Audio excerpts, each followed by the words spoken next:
Kaylee Bays is a dancer with EDS, Ehlers-Danlos Syndrome.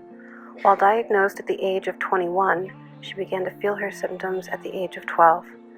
At one point, given only 5 weeks to live, she lives, still dancing all the while, inspiring and inviting others to do the same. Despite her progressive degenerative connective tissue disorder, she dances on.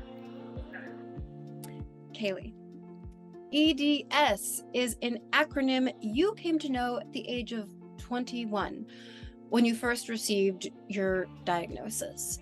For those unaware, what is Ehlers-Danlos Syndrome? So, Ehlers-Danlos Syndrome are a group of inherited connective tissue disorders that are caused by faulty collagen. So, what that basically means is my body, from the time that I was very young, the collagen that I make is not complete. And over time, it can get worse. The condition is degenerative. So, you are born with it. You just don't see most of the symptoms until you're usually in your early 20s. But there are 14 different types of EDS, so every case is very different. Even a lot of individuals living with the same type that I have, we all experience it differently. It affects anywhere that connective tissues are in your body, it can affect, and connective tissues are everywhere. So it can affect your vision, it can affect your mobility in your joints, it affects your stomach, everywhere really that connective tissues are that are supposed to be holding your body together in a strong and sturdy manner is impossible when you have EDS. Wow. So I'd like to thank you so much for that. Let's talk about another term. So let's define this. In the animal world, a zebra has black and white stripes. In the medical world, stripes have nothing at all to do with the term. It references a rare disease or condition. But when I see you, Kaylee, when I see you, I see not a zebra, I see a swan. My question for you is, when you look in a mirror, what do you see? What a complex question. Isn't it? When I look in the mirror, for so long, I didn't want to look in the mirror. I refused to look at the girl in the mirror that I saw in front of me because I hated what I saw. I just saw everything that was wrong. And most people can't see the things that I do experience, but every time I looked in the mirror, I saw everything that I didn't want to see. And it took a long time to embrace the fact that I was a zebra. And now I wouldn't trade it for anything. Absolutely nothing. So when I look in the mirror, I see a zebra who has self-love for the first time. And I love being a zebra. I absolutely love being a part of this community, and I love what EDS has brought to my life and the perspective that it's given me on the world and on others. The best thing about being a zebra is the fact that we appreciate time in a way that other people might not. Every single moment matters when you're a zebra because you only have so much energy and so many opportunities to do things during the day before your body is done. So we have to almost budget our energy like you budget your money. Every single moment matters when you don't have the ability to live every single moment. So when I look in the mirror, I see a zebra with self-love for the first time. And that's a beautiful vision. That's a beautiful you. Thank you. Thank so you. much. Don't make me cry already. Come on. So let's talk about this. The fact of the matter is that more than your diagnosis, you are a dancer. You always have been. You always will be. What is it about dancing that you fell in love with as a little girl? That's part one. And then what is it about dancing that you love most today? It's the same thing today as it was when I was 3 years old dancing. It's the storytelling. It's the ability to create a picture and an entire story from beginning to end with movement. And from the time I was very young, because I came from a musical family, my mom's a pianist, my dad's a singer, we all play music in some capacity. But so from the time I was very young, when I listened to music and understanding music theory a little bit at this time, I saw dances to the crescendos that I could hear and see in my head. I saw dynamics. I saw things that I felt based on music. And for me, the best part of dance is the storytelling, which sometimes in the world of competitive dance, it can get lost because it's all about the tricks, especially in recent years. But when you get down to the heart and core of dance, dance is a conversation. I am conveying to you what this song means to my character.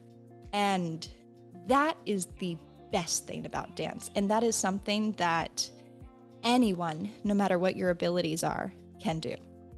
That is beautiful. I never looked at dance that way, I suppose. How beautiful. Well, that is the basis of what dance is. When ballet was created during the I believe it was the Renaissance period. Don't quote me on that. I'm probably wrong. But ballet was created in between opera numbers. So what would happen is they'd have opera numbers, and then there would just be this moment of silence as they were moving set pieces off of the stage. And so what happened was they started having court dancers come onto the stage and dance in a court dance, and then they started playing the opera music with it, so that way you had something to watch in between these transitions. And it was a storytelling. There were characters in it. It was a very beautiful thing that people did. And that was how ballet was born.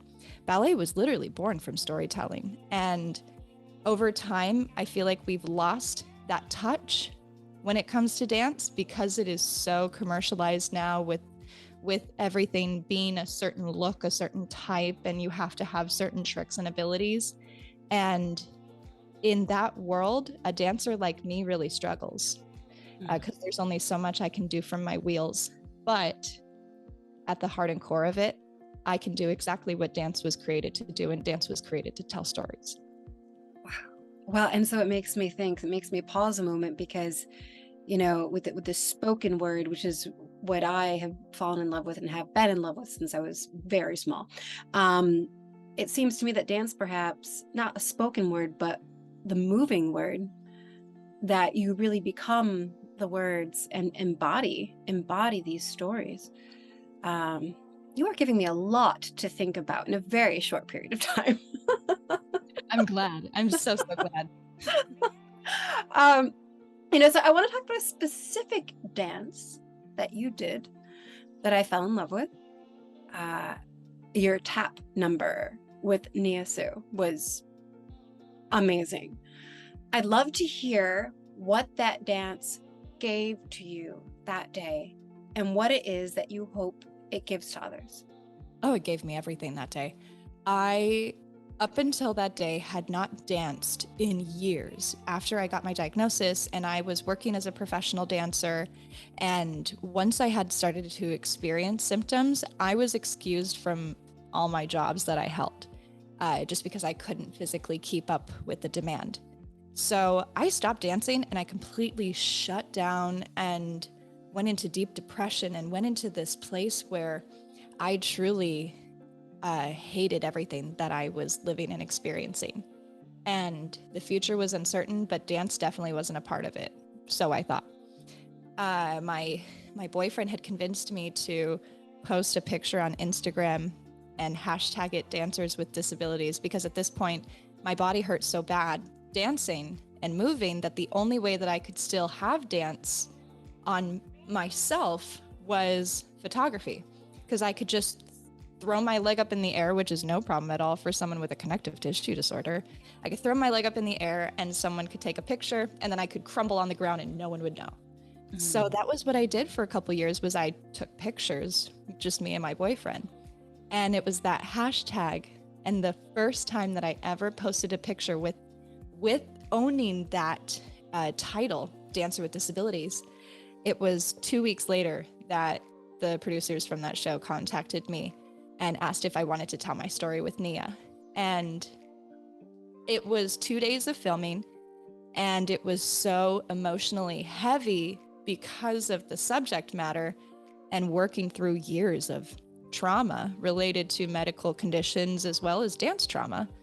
Because I had horrible dance teachers growing up who definitely were harmful when it came to me being disabled and them not knowing. When we filmed that dance, I truly barely remember the actual filming because I was so in the moment and in the zone. But when we wrapped, I looked at Nia and we broke in each other's arms. We both sobbed hysterically. It was bringing a close to that dark chapter of my life, and it was me moving into this new chapter. And I really have to give Nia pretty much all of the credit for where I am right now, because she taught me self-love, and she's the one who showed me that I was worth value and that I was talented enough to make it as a dancer, and that my disabilities would not hold me back. Wow, such an incredible day, incredible dance that what they say, what a difference a day makes, what a difference a dance makes. Yeah, I mean, and I choreographed half that dance. I didn't get credit for it on the episode, but I choreographed half of it, and it was so fun. It was so fun. I was just so glad that it resonated with people. And now I really am unable to tap on my feet because of the dislocation. So I'm currently making tap shoes for my hands. I got gloves, athletic gloves, and I'm just sewing the toes to the top of my fingers and the heels to the palm. And I put a cutting board in my lap, and I can isolate every single sound. I can make every sound you can with your feet with my hands. So stay tuned. I will have that soon. Yes, please. That sounds amazing. Awesome. So, and that's just one video that I fell in love with. There was another number that you did, another performance of yours that I absolutely loved. It had something to do with Victoria and a secret. Please share this. Could that possibly be? I think I gave it away, but it was. I'd love to hear the story of the flash mob outside of Victoria's Secret with Jax, where you crushed it in your wheelchair. Thank you. Fun fact, that was only my second day of dancing in my wheelchair ever. The second day? Literally only the second day.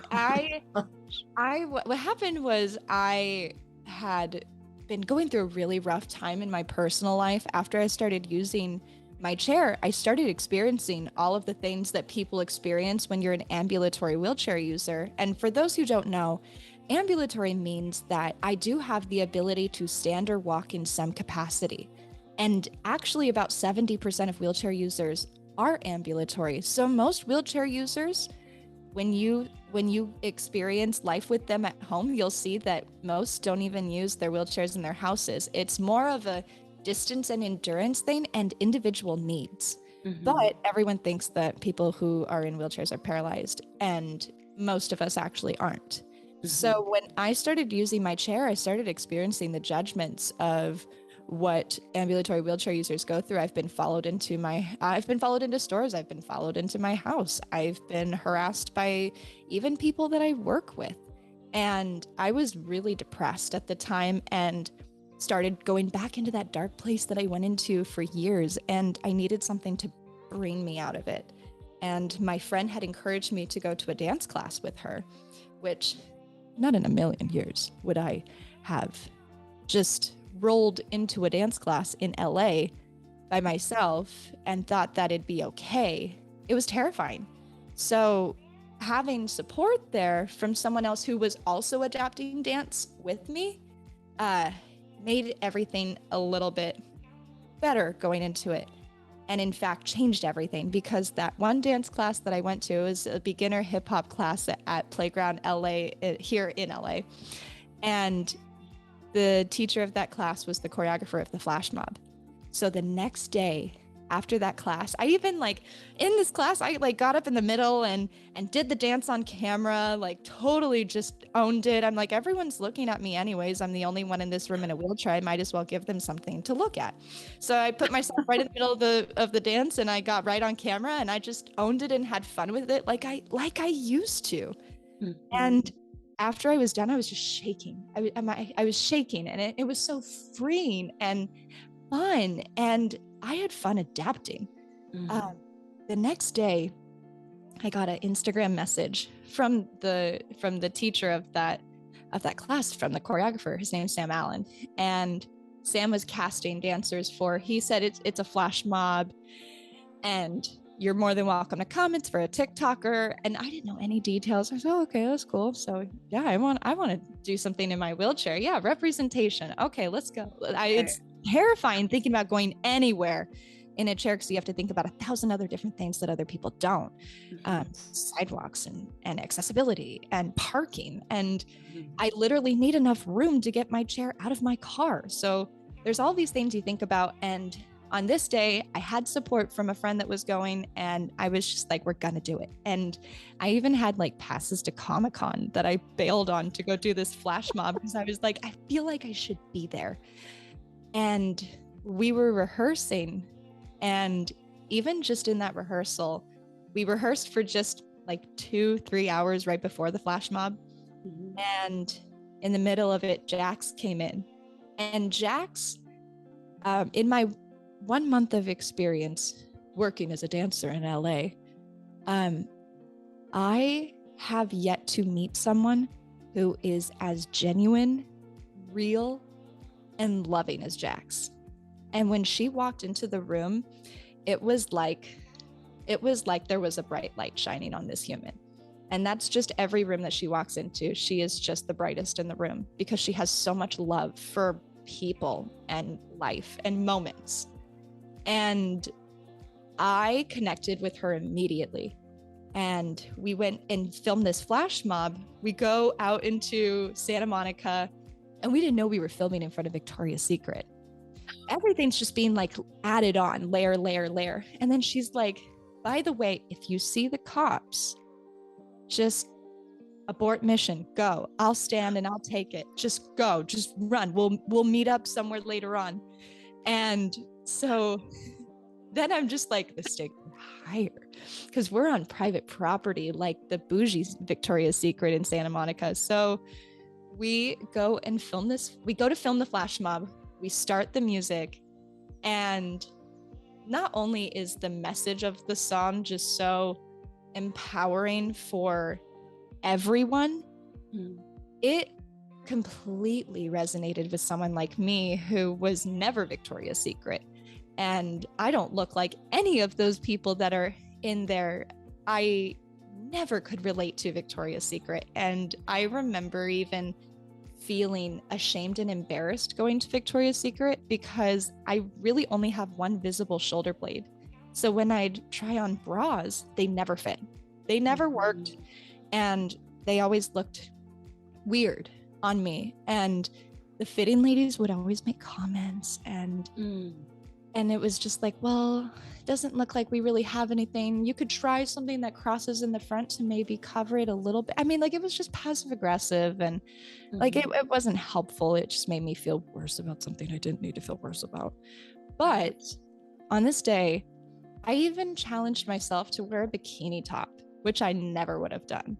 But it was the message of the song, and it was the message that we were all putting out there, which was that you are worth love exactly as you are, and don't let these people define what beauty is by these made up standards. And we put Victoria's Secret standards on a pedestal for so many years, and now we're taking that back. So that day meant everything to me. That moment of going down that runway meant years of healing for me, and so many others as well. And the way that it resonated with a lot of individuals who are also wheelchair users or disabled, or just never necessarily fit the box, that's something that's changed my life forever, and it's empowered me. I loved that day. I wish I could live it again and again and again. And the best part of it all was, no one really knows this, but the moment that the boys lift Jax up, the cops started coming in. And we literally had talked about this hypothetical of what happens when the cops are there, and they were there. And you can see it in Jax's face the moment she notices the cops are there, because we had to film this in one take. And we only had one chance to get this. So the cops start coming in, and we're just like, keep going. And we just kept going. And the cops stopped, and they watched it. They watched the whole rest of the flash mob. And I think if it was any other song, maybe they would have stopped it. Mm-hmm. But there was a huge crowd there that was just vibing to the message. Mm-hmm. Even the cops. It was the best day of my life. I wish I could live it again and again and again. Well, thank goodness for video that we can watch it again and again. And vicariously live through your performance. What an incredible moment. So in addition to you being an inspiration to so many, you also provide an invitation to all to dance. So I'd love for you to tell me about Jazz Funk Enabled for All. I'm super hella curious. Yes. So every Sunday on Zoom, I teach jazz funk classes, and Enabled for All is exactly what it sounds like. I give you the tools to feel enabled enough to adapt dance for yourself in whatever capacity that looks like, however that looks like for you on your body. I encourage my dancers to always honor their bodies, honor their mental health, emotional needs, and physical needs for the day. And my dance class is positive. It's positive vibes. We are there just dancing, learning, and encouraging each other.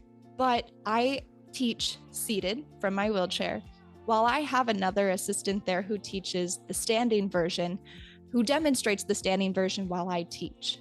And then I also caption my classes. I do movement description for vision impairment as well.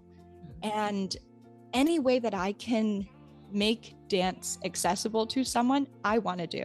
So I'm still learning and I'm still growing, but every Sunday on guidegrooveinteractive.com is where I teach classes. And I truly would love to see anybody and everybody in that class, because it is all about self-empowerment. Wow, it sounds incredible. And I love, like you say, just accessibility for all, dance is for all. And, so let's talk songs for a minute. Let's talk songs. Sing, Sing, Sing by Benny Goodman. That for me personally is my favorite song to move to dance to. Question for you. What is your favorite song? You've danced to so many songs in your career. What's your absolute favorite to move to? Oh. There's a big part of me that wants to say I genuinely love to move to Victoria's Secret. And I loved Victoria's Secret even before the flash mob. I just hit my funny bone. I loved Victoria's Secret before the flash mob. I love the message, and I love the catchiness of the melody, and I love the empowerment that it gives me. But I do also have to say my favorite song to move to would be that I already have moved to in a little bit of a capacity. I'm a musical theater kid. I was a musical theater nerd, and I did musical theater my entire life. So I got to go with the gym scene from West Side Story. That music, the mambo scene. That was the last thing that I got to do standing as a dancer was that movie. I was a background dancer with the Sharks, nice. and that song, the mambo scene in the gym just makes you feel alive. Nice selection. Yeah, I second that for sure. I can't thank you enough for taking this time today to share your story, to share these experiences. I guess I'd like to end this way for those who feel like they don't have the strength to keep dancing. Whatever that dancing is, keep walking, keep moving, keep trying. What advice do you have?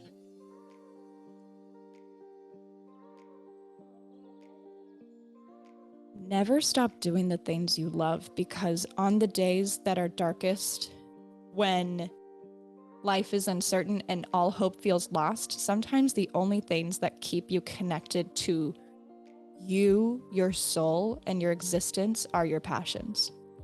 And on the days that, because every day is different for me, on the days that I am unable to even sit in a chair, I'm still dancing with my hands laying in bed, or I'm dancing with my eyes, or I'm dancing with the things I see in my head.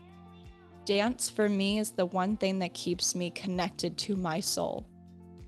And I encourage you to continue to make the things you love work for you, even if you have to adapt.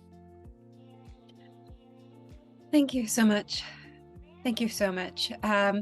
Thank you for helping us all become a bit more aware now.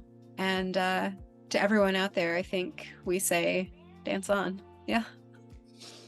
Dance on. I love that. Love you. Oh my goodness.